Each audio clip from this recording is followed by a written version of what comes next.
Students, today in our 11th physics class we are going to learn about the important topics in the lesson laws of motion, and this is going to be the session number 3. In this session the topics for today are two bodies in contact on a horizontal surface, motion of connected bodies horizontal and in vertical direction. Let's move to the lesson now.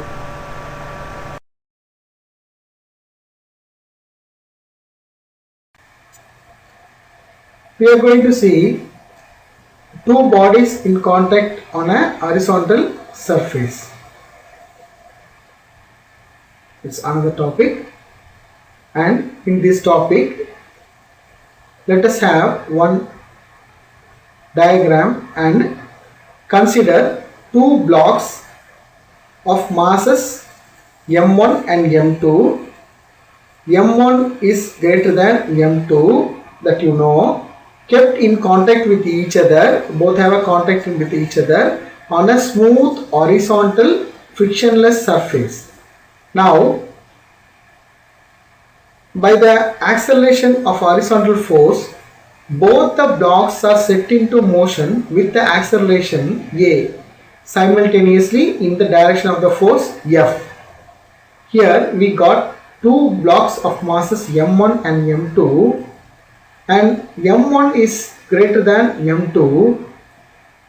The concept we get into this topic is to find the acceleration a vector. By the Newton's second law has to be applied to the system. That means the combined mass m1 and m2, which is m is equal to m1 plus m2. As far as the second law is concerned, we know F vector is equal to m into a vector. If we choose the motion of the two masses along the positive x direction, see, this is x direction and this is y direction. By comparing the components on both sides of the above equation, F is equal to ma, where m is equal to m1 plus m2. But the acceleration of the system is given by a is equal to F by m1 plus m2, which is considered here as the equation number 1.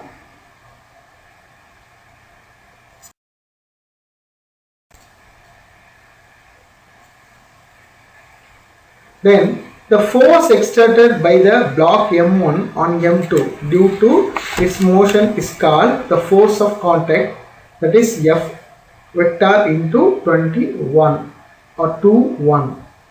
According to Newton's third law, the block m2 will F21 exert an equal and opposite reaction force on block m1. And this shows the free body diagram of block m1. Altogether, for mass m2, there will be only one force acting on it in the x direction, and it is denoted by F21. The force is exerted by the mass m1. And the free body diagram of mass m2 is shown in the figure. See, you can see the free body diagram now, which is in x and y direction.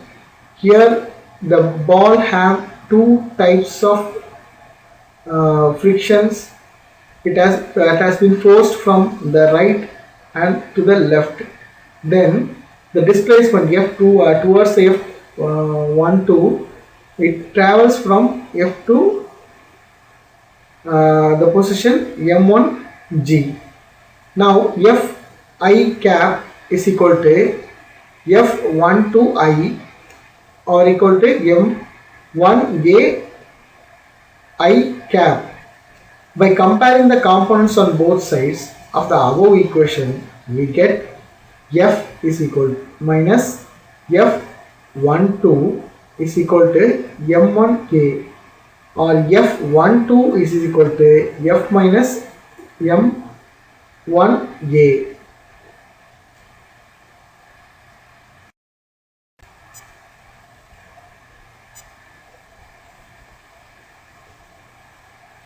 Now substituting the values of acceleration from the equation 1 and 2, we get F12 is equal to F minus M1, or in the cover bracket F by M1 plus M2. Then F12 is equal to F into 1 minus taking the M as common. So F into Fm as common, F into root bracket M1 minus M1 divided by M1 plus M2. Then F12 is equal to Fm2 divided by M1 plus M2, because already we have the values. Now the equation 3 shows that the magnitude of contact force dependent on mass M2, which provides,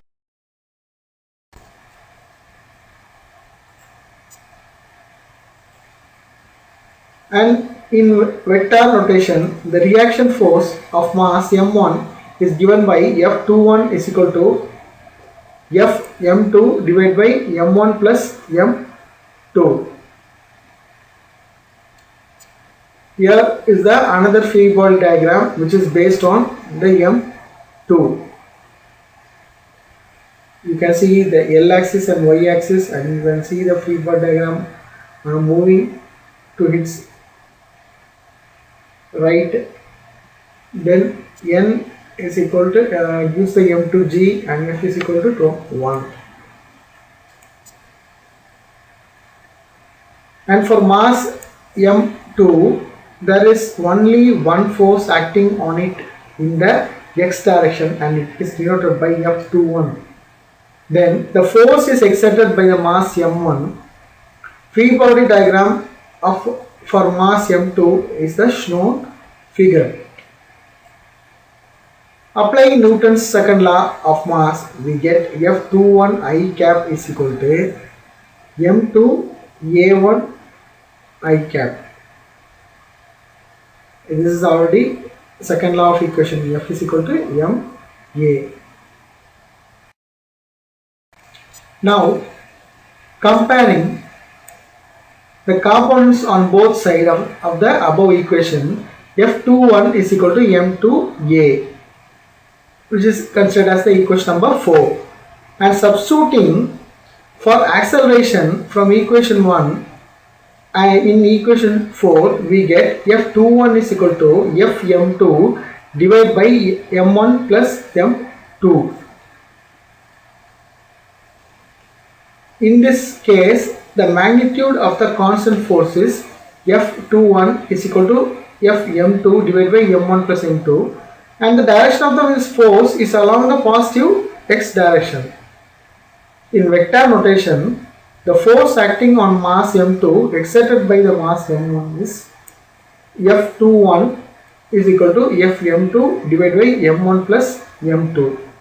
But consider if the force acting on a mass is M1 and it is exerted by the mass M2, the values will be changed. Now note F12 is equal to minus F21, which confirms the Newton's third law because of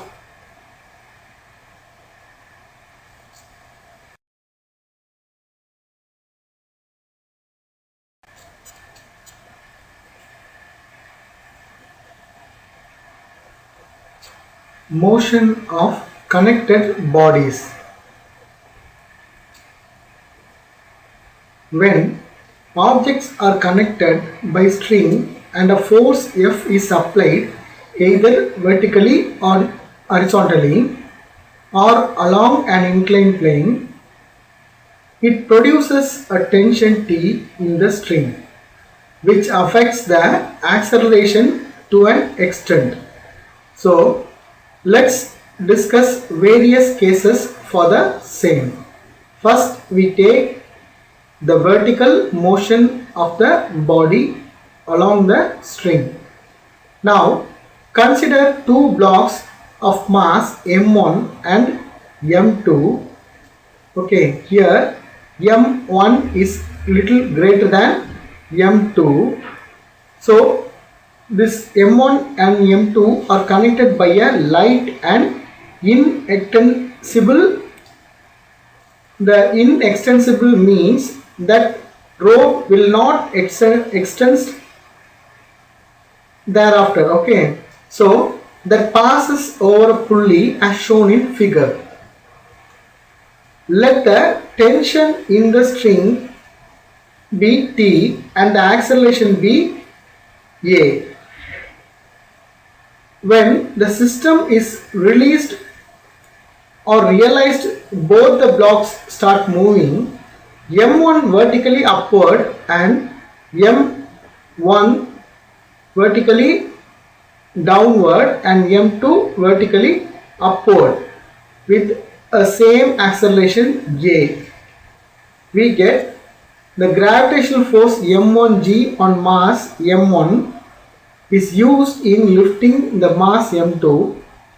Applying the Newton's second law for mass M2, we get Tj cap minus M2Gj cap, which is equal to M2Aj cap.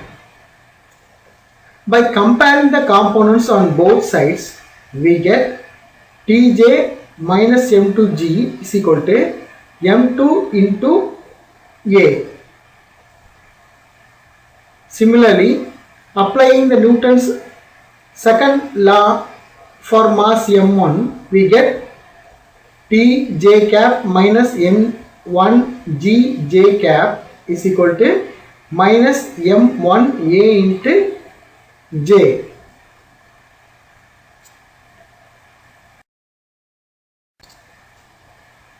Here I show the picture, which is the mass M1 is slightly bigger than the mass M2 and the M1G is here. M1 is greater than M2. Okay, the acceleration towards upward and here acceleration towards downward, and this is the structure in the pulley. As mass M1 moves downward minus J cap, its acceleration is along minus J cap. So by comparing the components on both sides, okay, this side and this, we get T, the tension, minus M1G is equal to minus M1A, or T or M1G minus T is equal to M1A. We neglect this and you put M1 in minus G. Adding the equations 1 and 2, already have the equation number 1 and 2, we get M1G minus M2G is equal to M1A plus M2A. Or if you take M1 minus M2 and make G as a common here, and M1 plus M2 into A as a common here, from the above equation, the acceleration of the both masses is A is equal to M1 minus M2 divided by M1 plus M2 the whole bracket G. This is considered as the equation number 3. If both the masses are equal, M1 is equal to M2, then the equation A is equal to 0. Okay, so the acceleration is equal to 0 if both the masses have the same amount or same weight, then A is equal to 0. This shows that if the masses are equal, there is no acceleration and the system as a whole will be at rest.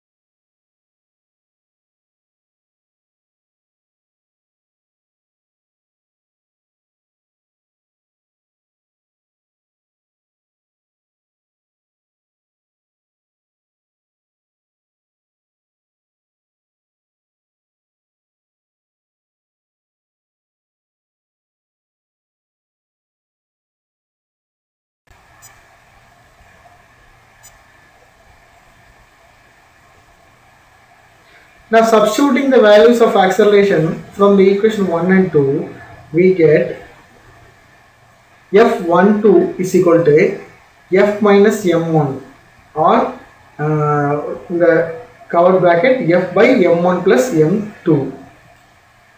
Then F12 is equal to F into 1 minus taking the M as common. So F into Fm as common, F into root bracket M1 minus M1 divided by M1 plus M2. Then F12 is equal to Fm2 divided by M1 plus M2, because already we have the values. Now the equation 3 shows that the magnitude of contact force dependent on mass M2, which provides the reaction force.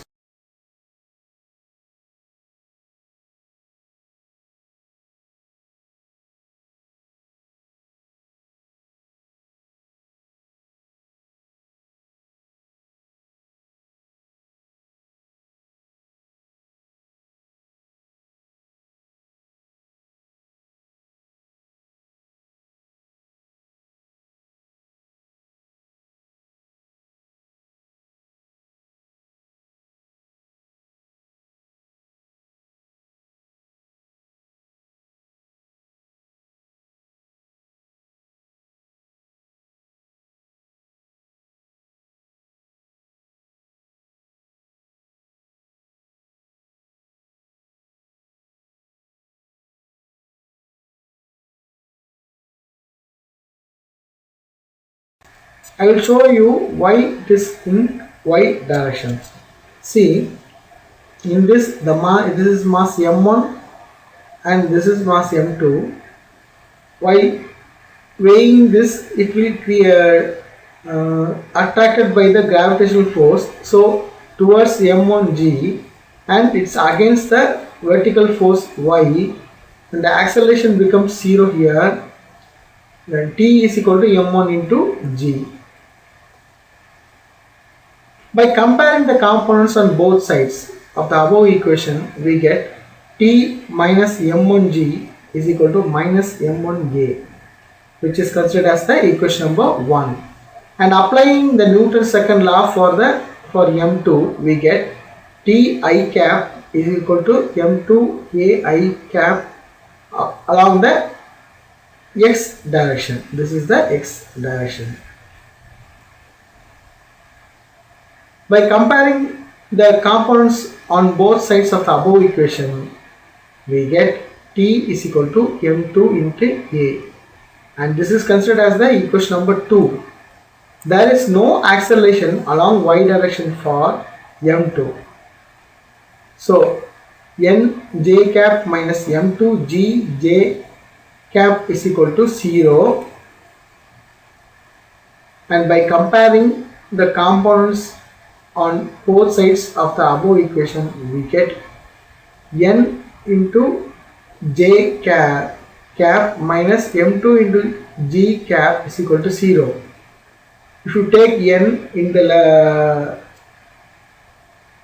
left hand side and all other into the right hand side, then n is equal to m2g is equal to 0. By substituting the equation 2, that means T is equal to m2a in equation number 1, which is T minus m1g is equal to minus m1a. We can find the tension T. That means m2a is equal to m1g, and which is equal to minus m1a. So finally m2 plus m1a is equal to m1 into g.